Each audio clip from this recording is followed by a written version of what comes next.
அவர் என்ன பண்றாரு? ஜபிக்கிறார் தேவனிடம். ஹalleluya. ஞாபகம் வந்து அப்படியே சோர்ந்து போய் படுத்து, இந்த சூழ்நிலை எப்படி நான் மேற்கொள்வேன், இந்த கலம்பசி எப்படி மேற்கொள்வேன், இந்த போராட்டம் எப்படி மேற்கொள்வேன், இந்த பிரச்சனை எப்படி மேற்கொள்வது சோர்ந்து போய் உட்கார்ல.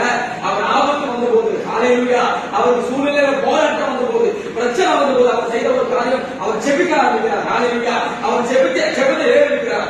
ஜெபத்தை ஏறெடுக்கிறது மாத்திரமல்ல, அவர் விசுவாசமா சொல்றாரு, அவர் என் ஜெபத்தை கேட்பார் என்று. ஹalleluya. ஆபத்து நாளில் ஜெபத்தை கேட்பார். ஹalleluya. நீங்களும் நானும் ஆராதிக்கிற தெய்வம் நம்ம ஆபத்து வருகிற போது, நமக்கு சூழ்நிலை மோசம் வருகிற போது, நம்ம அப்படியே எப்படி தள்ளிவிட்டு ஓடி